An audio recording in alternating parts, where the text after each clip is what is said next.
So this is gonna be how to replace not only your rotors and your pads, but also the shoe inside the rotor that a lot of people don't know are in these Challengers. I looked on YouTube. There's nothing. They show how to get to it, but not how to adjust it to, but not how to even take it off and put it back on. So in this video, we're gonna see how to do that. Another reason why it's not on YouTube is because it's really hard. One of the little tabs that you have to get from the back to put a clip on isn't accessible, or is hardly accessible. First thing you want to do is then take out both 15 mil bolts holding on the caliper. To do that, when you move this is gonna move, so you need an 18 mil socket. You're gonna need an 18 mil wrench holding it right here like that, and then you can loosen this. Once you have those off, you untighten this, or you just take it out. Move it over there. You're gonna use that same 18 mil wrench to take these off. 1, 2. That'll come off. You can take your brake pads off right now.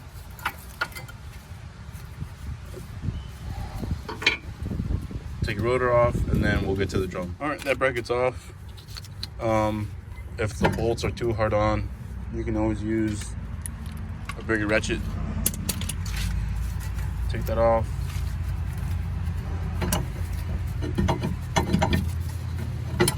Take the rotor.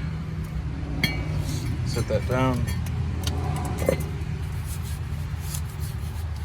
you can see, they're pretty used. This is when you can go and get some brake cleaner, spray it off. But what you're gonna want to do. Let's see. All right. So you're gonna get pliers.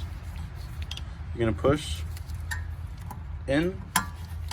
I had to use both hands, but so you're gonna have a clip on top and a clip on bottom. I took the top one off by using a flathead. If it's not sharp, that's gonna be better. Let's see if we get that.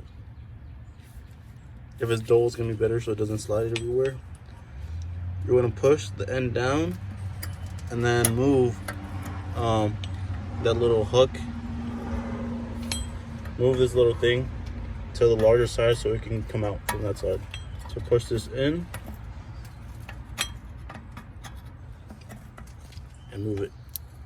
It's gonna help if you keep your finger on this side, on the opposite side, so it doesn't move back. But now that you have those off, you can take the entire assembly off of the wheel hub. You can also loosen this, make it smaller, that way you can take the spring out and you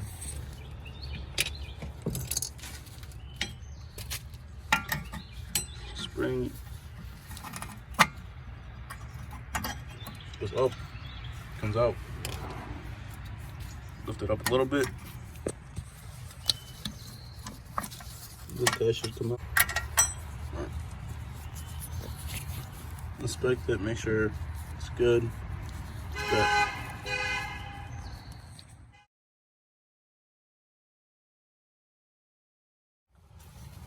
So this is going to be one of the pins that you have to use to put the clip on, so one of your pads don't move.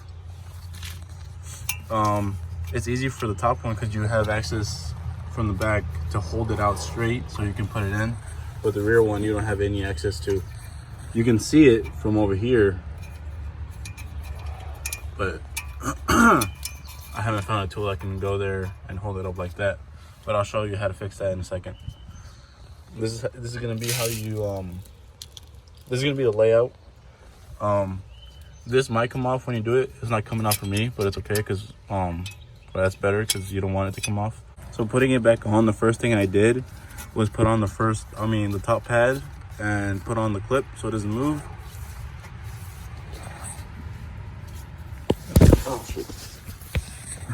Okay, I did that by putting the pad through the pin, holding it from the back, so it would give me a little bit more leverage. And then I put the clip on top of that. You're gonna put this pin through here, and once it passes past the big hole, then you slide it down so it'll get locked there. Next thing is to get this this spring. You can't get it inside through this way, so you got to do it through the inside. And just find a way for it to go down. You can drop it, it's not gonna fall down, and you're gonna hook it onto one of the big circles. I'm grabbing it from the bottom.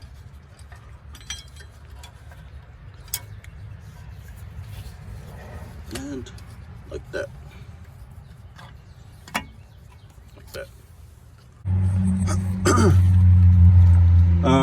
So for the bottom one, for this side, you're gonna want to put a spring first, and then line it up with this, and then that would align it with this piece right here. So do the spring first on the same hole, but just the other side. Align it with this, and then it'll self-align with this part. And once you're done with that, you're gonna want to hold it, put in this part first, align it. This doesn't really matter, you'll adjust it once you have everything complete. And then you put your spring bottom first, and then use some pliers to hook it up to the top. And then that's where we're at right now. Top is totally secure, top is totally done. Now we just have the bottom. The clip, which is the hardest part because there's no easy way to get it on. So you're gonna wanna get the pin through a little hole. I'm gonna show you guys how to do it before I try. You get the pin through the hole. It's gonna be like this. Yeah, like this or like this. You'll find out either way. You put it in. It only has to go through the first layer, through the first part. So it'll be like that. It'll be digging out. You get a flathead. You push it down, and then you're gonna want to move the little pin closer and closer to the edge. So my dad came up with this great idea to wrap the little pin with a piece of string. You put it through the pad, you put it through the clip, you bend the clip using the flathead, and then you put the clip on. That's how you do it. And then you put your rotor on, put your 18 mils, 15 mils, and you're all good to go.